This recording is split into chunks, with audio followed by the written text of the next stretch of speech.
നമോ ഭഗവതേ വാസുദേവായ നമഃ. ഓം നമോ നാരായണായ. ഗോവർദ്ധന പർവ്വതത്തെക്കുറിച്ചാണ് ഇന്നത്തെ വീഡിയോ. വിദേഹാധിപനായ ബഹുലാശ രാജാവ് ശ്രീ നാരദ മുനിയോട് ചോദിക്കുന്നു, ശ്രീകൃഷ്ണ കഥകൾ എത്ര തന്നെ കേട്ടിട്ടും എനിക്ക് മതിയാവുന്നില്ല. വെറും ബാലനായിരുന്ന കാലത്ത് ഒരു കയ്യിൽ ഗോവർദ്ധനഗിരി പൊക്കിപ്പിടിച്ച കഥ അങ്ങയുടെ ആ മുഖത്തിൽ നിന്നും കേൾക്കുവാൻ മോഹമുണ്ട് എന്ന ബഹുലാശ മഹാരാജാവിൻ്റെ ആ ഒരു ചോദ്യത്തിന് ശ്രീ നാരദ മുനി പറഞ്ഞു കൊടുക്കുന്ന ആ ഗിരിരാജ ഗണ്ഡത്തെക്കുറിച്ചാണ്, ഗിരിരാജ കഥയെക്കുറിച്ചാണ് പറയാൻ പോകുന്നത്. രാജാവിൻ്റെ ഈ ശ്രീകൃഷ്ണ ഭക്തിയും ഈ കഥാശ്രവണത്തിനുള്ള ഉത്സാഹവും കണ്ടിട്ട് പ്രസന്നനായ ശ്രീ നാരദ മുനി തൻ്റെ കഥാകഥനം ഇവിടെ തുടങ്ങുന്നു. പരിപൂർണതമനായിരിക്കുന്ന ശ്രീകൃഷ്ണ ഭഗവാന്റെ അത്ഭുതകരമായൊരു ചരിത്രം എത്രയെത്ര പറഞ്ഞാലും അവസാനം ഇല്ലാത്തതാണ്. ഇനി കേട്ട തന്നെ ദിവസവും ഒരു 10 പ്രാവശ്യം കേട്ടാലും നമ്മൾക്കും മടുക്കില്ല, അല്ലേ? അപ്പോൾ രാജാവ് ആഗ്രഹിക്കുന്ന തരത്തിൽ ഗോവർദ്ധനോദ്ധാരണ കഥ നാരദ മുനി ചുരുക്കി പറയുന്നുണ്ട്. അതാണിപ്പോൾ നമ്മൾ കേൾക്കാൻ പോകുന്നത്. ദ്രോണാചലപുത്രനായ ഗോവർദ്ധനം നീലാചലം വ്രജമണ്ഡലത്തിലെത്തിയ കഥയാണ് വൃന്ദാവന ഖണ്ഡത്തിൽ വിവരിച്ചത്. അങ്ങ് ഓർക്കുന്നുണ്ടല്ലോ എന്ന് ഇവിടെ നാരദ മുനി ബഹുലാശ മഹാരാജാവിനോട് പറയുന്നുണ്ട്. അപ്പോൾ ഈ പ്രജകൾ രാജാവിന് വർഷം തോറും കപ്പം കൊടുക്കുന്നത് പോലെ തന്നെ ഈ കൃഷിക്കാരും ഗോധനം മാത്രം തങ്ങളുടെ സ്വത്തായി കാണുന്ന ഗോപന്മാരും കൊല്ലം തോറും ഇന്ദ്രപ്രീതിക്കായി ഓരോ യാഗം നടത്തുക പതിവായിരുന്നു. അങ്ങനെയിരിക്കെ ഒരിക്കൽ യാഗസംഭാരങ്ങൾ ഒരുക്കുന്നത് കണ്ട നന്ദഗോപരോട് കുഞ്ഞു ഭഗവാൻ ശ്രീകൃഷ്ണ ഭഗവാൻ സദസ്സിൽ വെച്ച് ചോദിച്ചു, അല്ല പിതാവേ, ദേവേന്ദ്രനെ പൂജിച്ചാൽ ലൗകികമോ അഥവാ പാരത്രികമോ ആയ വല്ല സൽഫലങ്ങളും ലഭ്യമാവുമോ? ശക്രനെ പൂജിച്ചാൽ ഭുക്തിയും മുക്തിയും ലഭിക്കും, അല്ലാത്ത പക്ഷം അവ രണ്ടും കിട്ടില്ല. അതിനാൽ ജനങ്ങൾക്ക് സൗഖ്യവും ഉണ്ടാവുകയില്ല.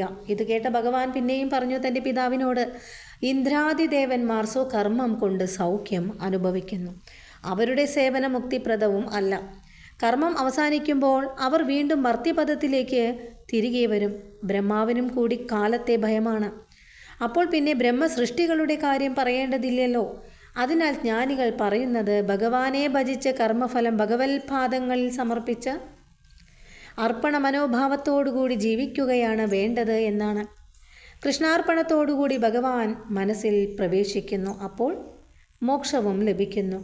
ഗോക്കൾ, വിപ്രന്മാർ, സജ്ജനങ്ങൾ, അഗ്നി, ദേവകൾ, ശ്രുതി, ധർമ്മം, ഗോവ്, വിപ്രൻ, സാധു ഇവ അവിടുത്തെ വിഭൂതികളാകുന്നു.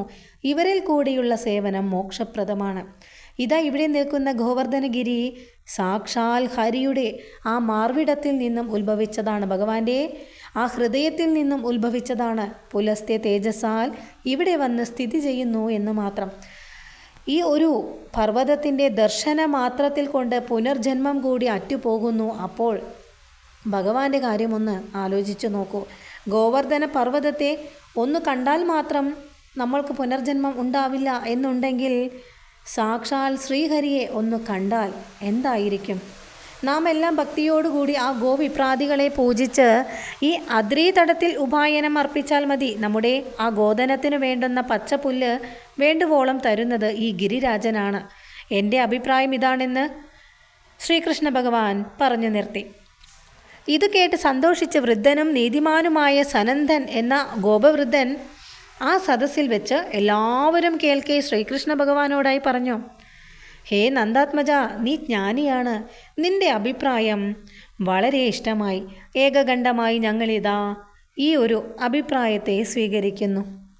അങ്ങനെ ഗിരിരാജ പൂജ എപ്രകാരമാണ് എന്ന് ശ്രേയോന്മുഖമായി അനുഷ്ഠിക്കേണ്ടത് എങ്ങനെയാണ് എന്നുകൂടി പറയൂ എന്ന് ഭഗവാനോട് അവർ പറയുകയും അതിനുത്തരമായി ഭഗവാൻ അവരോടായി പറയുന്നത് ഇപ്രകാരമാണ്. ഗോമയം കൊണ്ട് ഗിരിസാനുവിൽ ഒരിടത്ത് നന്നായി മെഴുകി ശുദ്ധമാക്കി യാഗസംഭാരങ്ങൾ മുഴുവൻ നിങ്ങൾ ഒരുക്കി വയ്ക്കുക.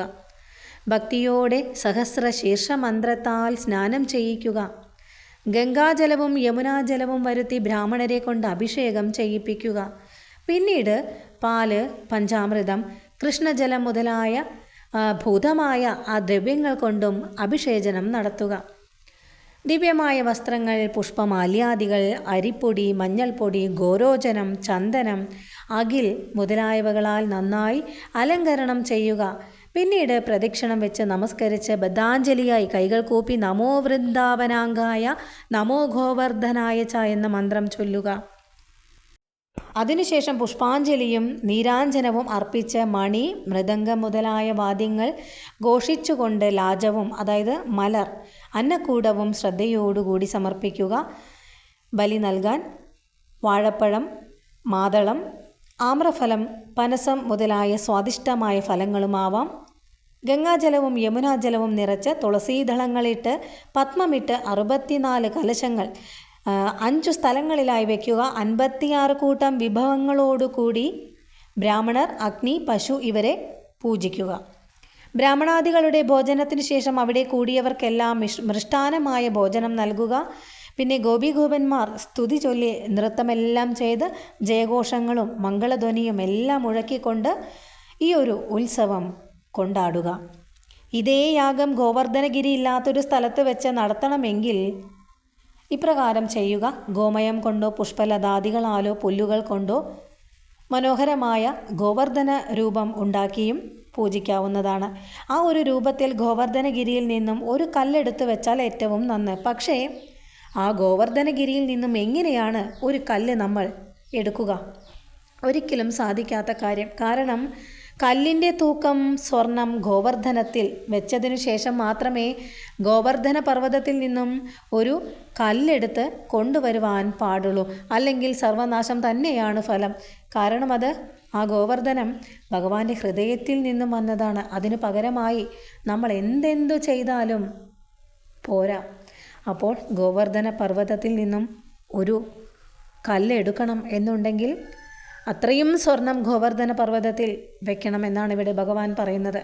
ഗോവർദ്ധനശില അത്രയും ദിവ്യത്വമാർന്നതാണ്. അതുപോലെ സാളഗ്രാമത്തിലും ഗോവർദ്ധന സങ്കല്പത്തോടുകൂടി നമ്മൾക്ക് പൂജ ചെയ്യാം. താമരയിലയിലെ വെള്ളം പോലെ ഗോവർദ്ധന പൂജ ചെയ്യുന്നവനെ പാപങ്ങൾ ബാധിക്കുന്നില്ല.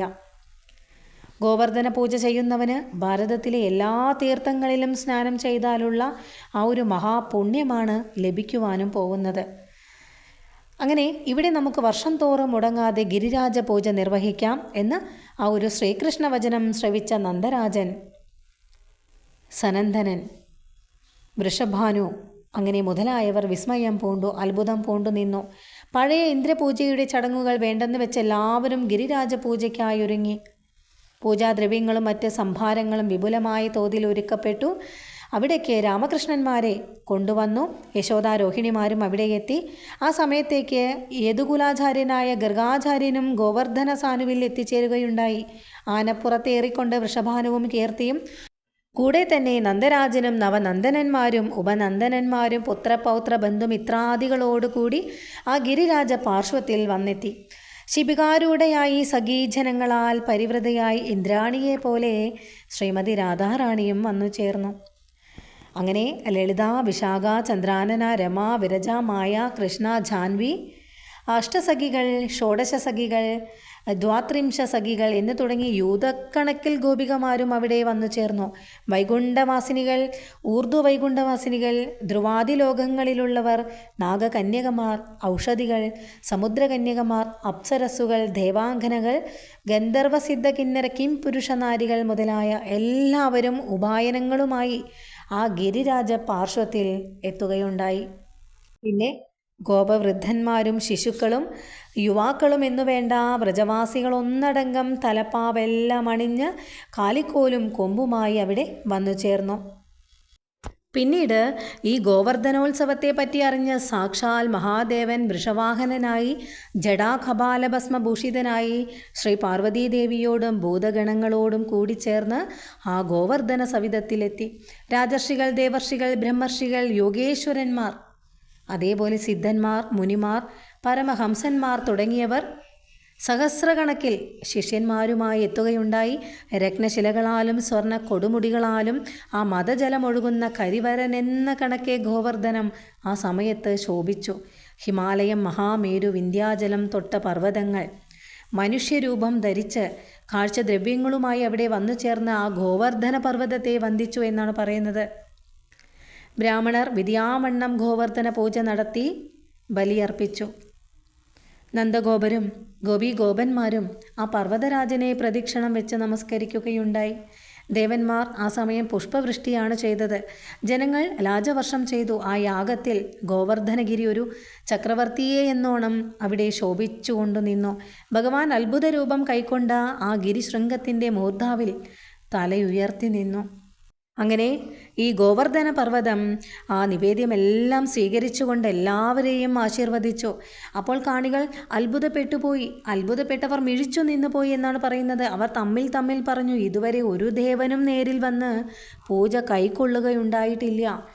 അതുകൊണ്ട് ഗിരിരാജ, നന്ദസൂനുവാണ് അങ്ങയെ നേരിൽ കാണാനുള്ളൊരു ഭാഗ്യം ഞങ്ങൾക്ക് കൈവരുത്തിയത്. അതുകൊണ്ട് ഞങ്ങൾ ആ ഗോധനത്തോടുകൂടി സുഖമായി കഴിയുവാൻ അങ്ങ് ഞങ്ങളെ ആശീർവദിക്കണമെന്ന് ദിവ്യരൂപം ധരിച്ച ആ ഗോവർദ്ധനം ഇത് കേട്ട് എല്ലാവരെയും അനുഗ്രഹിച്ചു. എന്നിട്ട് അന്തർധാനം ചെയ്തു. ഈ ദിവ്യരൂപം ധരിച്ച ഗോവർദ്ധനം സാക്ഷാൽ ഭഗവാൻ തന്നെയാണ്. അങ്ങനെ നന്ദനന്മാരും രാമകൃഷ്ണന്മാരും ഋഷഭാനുവും ബലനും സുചന്ദ്രനും ബ്രാഹ്മണരും യോഗേശ്വരന്മാരും ശിവാദിദേവഗണങ്ങളും ഗോവർദ്ധനത്തെ നമസ്കരിച്ച് സ്വസ്ഥാനങ്ങളിലേക്ക് മടങ്ങിപ്പോയി. ഈ ഗോവർദ്ധനോത്സവം ഭക്തിയോടുകൂടി കേൾക്കുന്നവർ സകല പാപങ്ങളിൽ നിന്നും മുക്തി നേടും. ഇത് സാക്ഷാൽ ശ്രീകൃഷ്ണ ഭഗവാന്റെ വാക്കാണ്. ഗോവർദ്ധനോദ്ധരണത്തിൻ്റെ കഥയുമായി അടുത്ത വീഡിയോയിൽ കാണാം. ആ വീഡിയോയിലാണ് ഇന്ദ്രൻ പ്രളയകാലം അഴിച്ചുവിടുന്ന ആ ഒരു കഥയുള്ളത്.